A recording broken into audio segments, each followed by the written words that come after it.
우리가 계속 고린도 전서를 통해서 성경을 배우고 있습니다. 근데 오늘 성경이 말하고 있는 이 고린도 전서는 또 고린도 지역을 이야기하는 것입니다. 이곳 고린도는 바로 헬라 문명의 주요 무역 도시입니다. 무역 도시이기 때문에 늘 수많은 사람들이 오고 가고 북적이는 곳이 이곳 고린도입니다. 사람들이 많이 모이는 곳에는 예나 지금이나 언제나 사치와 향락과 부패가 난무하게 됩니다. 왜냐하면 우리 안에 있는 그 죄성들은 모이면 모일수록 더 큰 죄성으로 자라나고 나타날 때가 있기 때문입니다. 그래서 이곳 고린도의 죄성은 그 고린도 안에 있었던 아크로폴리스 언덕에 세워져 있던 신전, 거기에 있던 신전 여사제들, 그런 신전 창기들을 중심으로 그 사치와 향락과 부패가 극에 달해 있었던 상황입니다. 오죽하면 이 당시에 이 헬라 문명권 안에 하나의 유행어가 있었습니다. 바로 코린티아 제스다이라는 헬라어가 있었습니다. 번역하면 이런 뜻입니다. 너 꼭 고린도 사람들처럼 행동하는구나 라는 뜻입니다. 사람들은 그렇게 이 말을 하면서 고린도 사람들을 비웃었습니다. 요즘으로 치면 이런 것입니다. 야야, 내가 정말 나도 죄인이고 나도 정말 죄송합니다. 나도 정말 죄인이고 나도 정말 쓰레기지만 나는 그래도 솔직히 고린도 사람들 같지는 않아. 나는 정말 내가 바닥의 바닥이라도 고린도 사람 같지는 않아. 그런데 너는 꼭 고린도 사람처럼 행동하네? 이런 말입니다. 그런 말을 하면서 고린도 사람들을 비웃었습니다. 이런 이 죄악의 구렁텅이에 있는 이 고린도 지역에 세워진 고린도 교회가 빛과 소금의 역할을 감당했으면 좋았겠지만 우리가 수요 설교를 통해 계속 배웠던 것처럼 고린도 교회 안에는 근친상간의 죄가 있었고 또 성도들 간의 세상 법정에 서로를 고소해버리는 안타까움이 있었고 그런 것이 일상이 되어버렸고 그리고 영적인 지식과 은사로 인한 그런 어떤 영적인 교만과 우월감으로 거기서 파생되는 많은 잡음들 그리고 하루라도 그를 통해서 바람 잘 날 없는 그런 교회가 되어버렸습니다. 빛과 소금이 되는 것이 아니라 사람들이 보고 웃는 바람 잘 날 없는 그런 곳이 되어버렸던 겁니다. 고린도 교회는 그래서 그만 포기하고 새로운 교회를 개척하고 세워서 새롭게 시작하는 것이 그들을 변화시키는 것보다 더 빠른 것이 아닐까. 고린도 교인 스스로마저도 그렇게 생각하는 지경에 있었습니다.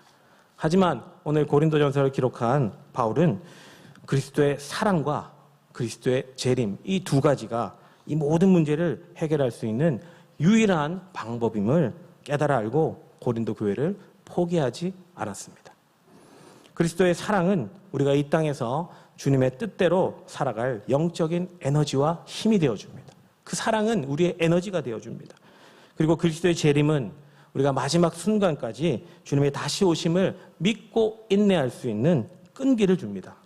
그래서 바울은 고린도 교인들이 이 그리스도의 사랑과 재림으로 다져진 단단한 믿음의 백성이 되기를 기대하고 포기하지 않았습니다. 그래서 고린도전서를 보면 크게 세 가지를 가르친 것을 볼 수 있습니다. 첫 번째로 고린도 교인들의 죄성을 낱낱이 드러냈습니다. 하나님 앞에 감출 것이 하나도 없는 줄로 믿습니다. 할렐루야. 하나님 앞에 모든 것이 결국 드러나게 되어 있습니다. 그런데 하나님이 드러내시는 이유는 바로 그것을 치유하기 위해서입니다. 드러내서 수치를 주고 벌을 주기 위한 것이 절대로 아닙니다. 고린도 교인들의 죄악을 고치고 회복하기 위해서 하나님께서는 바울이라는 도구를 쓰셔서 그들의 죄악을 드러내 보이셨습니다. 낱낱이 그 죄악을 드러내 보이셨습니다. 의사들도 치료를 하기 위해서 그 첫 번째 단계는 나는 정신적으로 육체적으로 도움이 필요하고 치료가 필요한 사람이다라는 것을 인정하는 것이 치료의 첫 발이고 그리고 시작입니다. 그렇게 인정하고 다짐하고 치료를 시작하면 그때부터 불행 끝, 행복 시작이 아니라 치료를 시작했으니까 새로운 고통이 있습니다. 그 전에 아팠던 고통도 있지만 새로운 치료를 통해 또 고통이 있습니다. 하지만 그 고통과 아픔은 이제 회복과 성장을 위한 기다림으로 바뀌게 됩니다. 끝도 없는 멸망으로 가는 고통이 아니라 치유와 회복을 위한 그 새로운 고통들은 바로 회복과 성장으로 바뀌는 것이고 하나님이 정한 때까지 인내하고 감당한다면 슬픔이 기쁨으로 바뀔 것입니다. 불행이 행복으로 바뀔 것입니다. 그리고 고통에서 즐거움으로 바뀔 날이 반드시 온다라고 주님은 약속하셨습니다. 그렇게 죄악을 드러내셨던 하나님은 두 번째로 바울을 통해서 성도들의 거룩을 회복하기를 가르치셨습니다. 고린도 교회는 영육간의 제약에 빠져 있었기 때문에 세상을 향한 영향력도 잃어버렸고 성도의 능력도 잃어버렸습니다. 우리도 우리의 거룩을 잃어버린다면 세상을 향한 우리의 영향력과 우리의 능력을 잃어버리게 됩니다. 잃어버린 세상을 향한 선한 영향력과 그리고 능력을 회복하기 위해서는 우리는 바로 성도의 거룩을 회복해야 합니다. 디모데전서 4장 5절의 말씀입니다. 하나님의 말씀과 기도로 거룩하여 짐이라. 아멘. 우리가 거룩해지는 방법은 디모데전서 4장 5절의 말씀처럼 말씀과 기도 외에 우리가 거룩해질 다른 방법이 없습니다.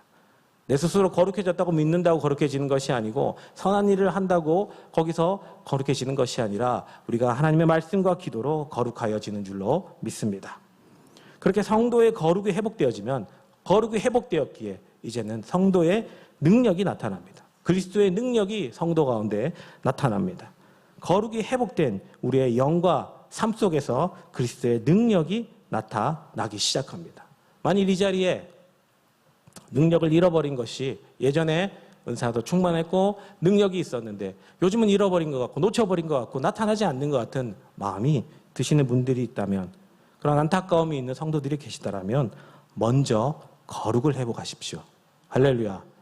하나님 앞에 성도의 거룩을 회복할 때 거룩을 회복한 자에게는 하나님의 능력이 반드시 나타나는 것이 영적인 법칙입니다. 그리고 마지막으로 성도들의 이 교회 생활과 실제적인 삶의 현장에서 이 행동 양식들을 정하는 큰 기준을 마지막으로 바울은 고린도전서를 통해서 고린도 사람들에게 가르치고 있었습니다. 오늘 이 큰 기준이 본문에 나오고 있습니다. 오늘 본문 고린도전서 10장 23절과 24절의 말씀을 다 같이 한번 읽겠습니다. 시작. 모든 것이 가하나 모든 것이 유익한 것은 아니요 모든 것이 가하나 모든 것이 덕을 세우는 것은 아니니 누구든지 자기의 유익을 구하지 말고 남의 유익을 구하라. 아멘. 오늘 설교 제목이 남의 유익을 구하라입니다. 그런데 남의 유익을 구하며 사는 삶은 생각보다 쉽지 않은 삶입니다. 왜냐하면 남의 유익을 구할 때 나의 유익은 없어지거나 사라지기가 쉽기 때문입니다. 남의 유익을 구할 때 도리어 내가 손해볼 수 있기 때문입니다. 그렇기 때문에 우리는 남의 유익을 구하는 삶을 사는 것이 결단코 쉽지가 않습니다. 솔직히 나의 유익을 먼저 구하고 나의 이익을 다 챙기고 내 가족을 다 챙기고 그리고 나서도 남는 것이 있다라면 그때 가서 남의 유익을 생각해 보는 것이 일반적인 사람들의 모습입니다. 나의 유익을 구하는 것, 그것은 사람의 어떻게 보면 본성에 가까운 것입니다. 하지만 우리는 이 인간적인 본성에 의해 살아가는 사람들이 아닙니다. 할렐루야. 우리가 그리스도와 함께 십자가에 못 박혔고 그리스도와 함께 부활을 경험한 성도이기 때문에 우리는 하나님의 법으로 살아가야 할 줄로 믿습니다. 세상이 감당할 수 없는 하나님의 법으로 저와 여러분들은 살아가야 합니다. 그 모든 일의 시작이 바로 오늘 본문 23절과 24절에 하나님의 계명이 삶 속에서 그리고 내 삶의 큰 기준이 될 때 우리는 하나님의 법으로 살아가는 하나님의 백성이 될 수 있습니다. 비록 이 땅에 발을 디디고 땅에 발을 디디고 살아가지만 하늘에 속한 하늘의 백성으로 거룩한 자녀로 살아갈 수 있습니다. 또 남의 유익을 구하는 삶은 손해보기를 작정하는 삶입니다. 손해보는 삶은 사람들 앞에서 스스로 손해보기를 감당하는 것입니다. 물질적인 손해를 감당합니다. 정신적인 손해를 감당합니다. 또 나와 내 가족들의 우선순위를 뒤로 미루기 시작합니다. 말하고 싶어서 입이 근질근질한 게 있습니다. 끝까지 참아내는 것입니다. 눈에 보이는데도 말하지 않고 또 쉽게 생각하고 쉽게 말하지 않는 것, 모든 것이 손해를 감당하는 삶입니다. 또 특별히 교회 리더분들은 구역원들을 위해서, 지구역장님들은 구역원들을 위해서 믿음의 성장과 그들의 믿음의 성장과 회복을 위해서 수많은 인내와 손해를 보고 계시고 또 감내하고 계시고 앞으로도 감당하시는 것, 그것이 우리가 손해보기를 작정하는 것입니다. 이 모든 것이 남의 유익을 구하는 손해보기의 삶인 것입니다. 이 기준을 가지고 오늘 본문에 우상의 상에 올린 고기, 먹는 것에 대해 생각해 보면 이 말씀을 어떻게 저와 여러분들의 삶에 때에 맞게 적용하고 풀어낼 수 있는지 우리가 깨달아 알 수 있습니다. 우리 25절부터 30절까지 조금 길기는 하는데 조금 빠른 목소리로 한번 읽어보겠습니다. 25절부터 읽겠습니다. 시작. 무릇 시장에서 파는 것은 양심을 위하여 묻지 말고 먹으라. 이는 땅과 거기 충만한 것이 주의 것임이라. 불신자 중 누가 너희를 청할 때 너희가 가고자 하거든 너희 앞에 차려놓은 것은 무엇이든지 양심을 위하여 묻지 말고 먹으라. 누가 너에게 이것이 재물이라 말하거든 알게 한 자와 그의 양심을 위하여 먹지 말라. 내가 말한 양심은 너희의 것이 아니요 남의 것이니 어찌하여 내 자유가 남의 양심으로 말미암아 판단을 받으리요. 만일 내가 감사함으로 참여하면 어찌하여 내가 감사하는 것에 대하여 비방을 받으리요. 아멘. 할렐루야. 먹으라는 건지 먹지 말라는 건지 읽으면 읽을수록 더 알쏭달쏭합니다. 그런데 이 우상의 재물에 대한 것은 이런 단편적인 우상의 재물에 대한 것만 딱 잘라서 적용하는 것을 얘기하는 것이 아니라 좀 전에 말씀드린 것처럼 우리 삶의 전반적인 것을 아우르는 더 큰 기준을 말씀하고 계시고 이 우상에 놓인 고기는 그 단편적인 하나를 나타내는 것입니다. 바로 남의 유익을 구하는 삶이 이 우상의 재물에 대한 것을 포함하는 삶의 모든 것에 자신의 유익을 구하지 않고 많은 사람들의 유익을 구하여 그들로 구원을 받게 하는 것, 이것이 더 큰 기준이라는 겁니다. 결국 그것이 31절에 그렇게 사는 삶이 31절에 우리가 무엇을 먹든지 마시든지 우상의 재물을 먹든지 마시든지 내 삶에서 할 수 있는 모든 강한 일들 중에 그것을 통하여 남의 유익을 구하는 삶을 살아갈 때 그것이 하나님의 영광을 위한 일이 된다라고 말씀하고 계신 것입니다. 그런데 처음 말씀드린 것처럼 이렇게 남의 유익을 구하는 삶, 하나님의 영광을 구하는 삶, 남의 유익을 구하는 삶이 하나님의 영광을 위하는 삶일 것인데 그렇게 남의 유익을 구하는 삶을 살아가는 것은 인간의 본성에 반하는 일입니다. 인간의 기본적인 욕구와 욕망들, 가장 강력한 욕구인 안전의 욕구라든지 나의 안전과 평안을 위해 모든 것을 준비하고 싶어하는 그 사람들의 강한 욕구와 욕망을 이겨내는 일입니다. 그렇기에 이것은 저 여러분들 같이 연약한 인간의 힘으로 나약한 나의 힘으로 감당할 수 있는 일이 아닌 것입니다. 그러면 우리가 어떻게 남의 유익을 구하는 삶을 감당할 수 있겠습니까? 우리는 그렇게 살아가야 되는데 하나님 오늘 말씀을 통해서 너희는 자기의 유익을 구하지 말고 남의 유익을 구하며 살아가라고 말씀하셨는데 그것은 너무나 힘든 일인데 우리가 어떻게 그 일을 감당할 수 있는가? 그것이 오늘 성경 가운데 알려주고 계십니다. 바로 정답은 예수 그리스도의 본을 받아야 하는 것입니다. 할렐루야. 우리는 예수 그리스도의 본을 받아 살아갈 때 남의 유익을 구하는 삶을 살아갈 수 있습니다. 여러분 눈에 보인 예수 그리스도의 믿음의 본, 예수님을 바라볼 때 본이라는 것은 모범과 본보기, 보고 배울 만한 것을 본이라고 이야기합니다. 여러분들이 예수님을 바라보실 때 여러분들이 예수님을 통해서 본보기로 본 것은, 믿음의 본으로 본 것은 무엇입니까? 예수님을 바라볼 때 무엇이 보이십니까? 주님이 우리와 함께 삶 속에서 함께 살아가시면서 많은 환난을 겪고 최선의 노력을 하며 우리를 지켜주심으로 바로 그런 삶을 살았던 사도 바울과 예수 그리스도의 몸에는 온갖 흔적들이 남아 있습니다. 마치 목자들이 사자와 맹수로부터 어린 양을 보호하기 위해서 몸을 던져 생명을 돌보지 않고 몸을 던져 지켜내므로 한순간 한순간 한 번씩 지켜낼 때마다 그의 몸에는 흔적이 남는 것입니다. 많은 양을 지켜낸 목자일수록 그 몸에는 수많은 흔적이 남아 있을 수밖에 없습니다. 그 몸에 흔적이 없다면 결국 그는 목자가 아닙니다. 그는 사자와 맹수들이 달려들 때 양을 버리고 도망가는 안타까운 사꾼입니다. 진정한 목자는 지팡이를 들고 사자와 맹수를 쫓아내는 자들입니다. 때론 그것이 흔적으로 끝나지 않고 목숨을 내어놓는 일이 될 때도 있습니다. 하지만 절대 목자는 그 작고 가냘픈 어린 양을 포기하지 않습니다. 그것이 목자인 줄로 믿습니다. 할렐루야. 우리의 목자 되신 예수 그리스도의 몸에도 흔적이 있습니다.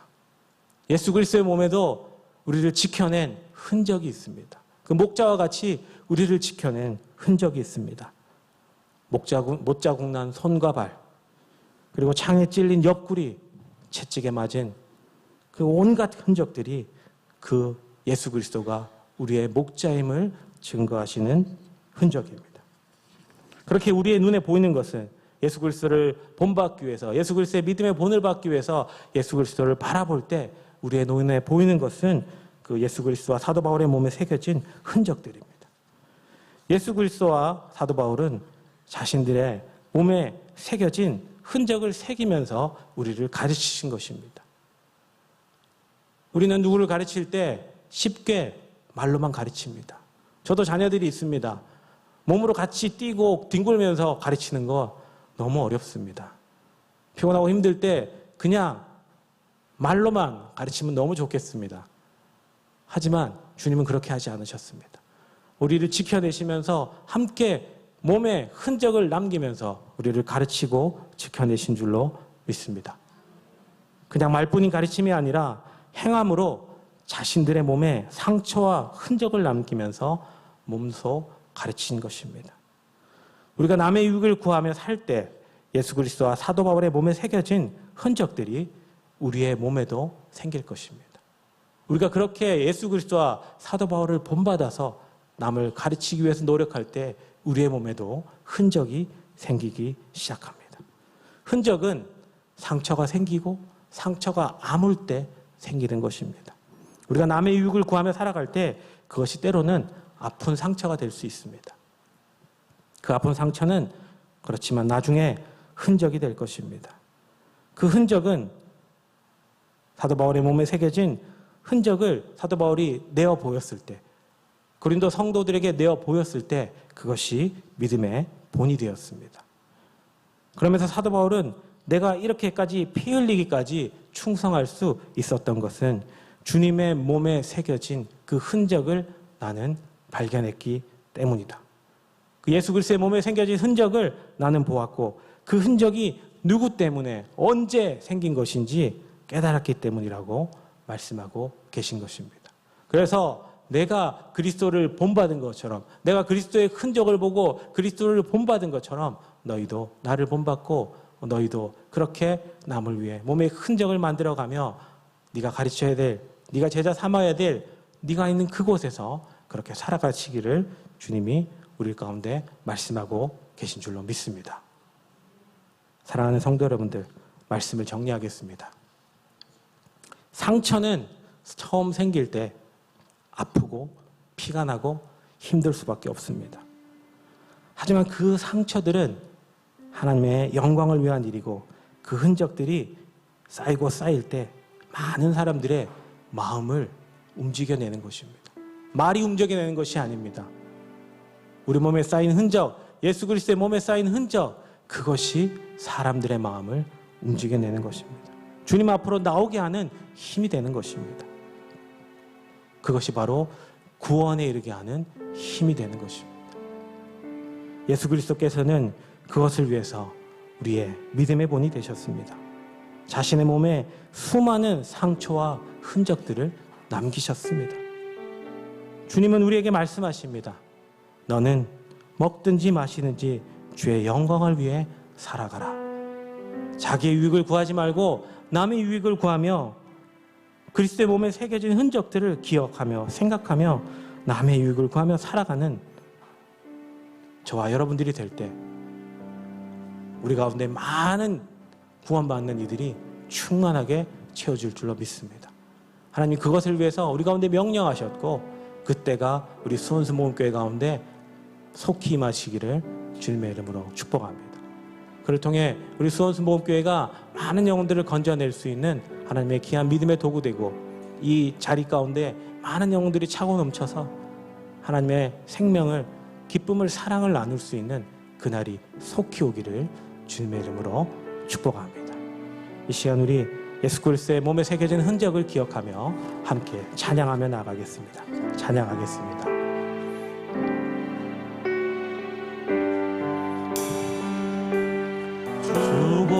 주보혈 날 정결케 하고 주보혈 날 자유케 하니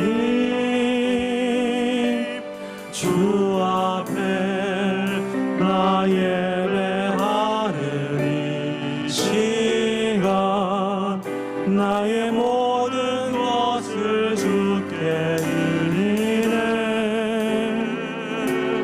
주의 손 날 위해 지키셨고 주의 발 날 위해 맡기셨으니 이제는 내가 사는 것이 아니요 오직 주를 위해 사는 것이라. 함께 찬양합니다. 주의 손에 나의 손을 포개고 또 주의 발에 나의 발을 포개어 나 주와 함께 죽고 또 주와 함께 살리라. 영원토록 주 위에 살리라. 주의 손에 나의 손을 포개고 또 주의 발에 나의 발을 포개어 나 주와 함께 죽고 또 주와 함께 살리라. 영원토록 주 위에 살리라. 다시 한번 주보혈 날 정결케 하고 주보혈 날 정결케 하고 주보혈 날 자유케 하니 주 앞에 나 예배하는 시간 나의 모든 것을 주께 드리네. 주의 손 날 위해 지키셨고 주의 발 날 위해 맡기셨으니 이제는 내가 사는 것이 아니요 오직 주를 위해 사는 것이라. 주의 손에 나의 손을 포개고 또 주의 발에 나의 발을 포개어 나 주와 함께 죽고 또 주와 함께 살리라. 영원토록 주 위에 살리라.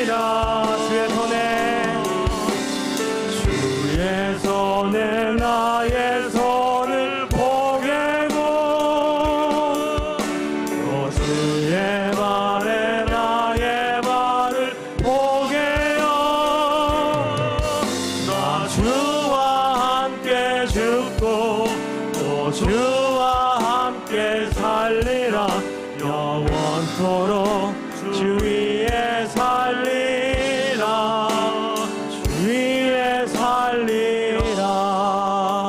우리 시간 함께 기도하며 나아갑니다. 하나님 아버지, 오늘 주신 말씀대로 우리가 나의 유익을 구하지 않고 남의 유익을 구하며 하나님의 영광을 위해 살아갈 수 있는 하나님의 백성들 되게 하여 주시옵소서.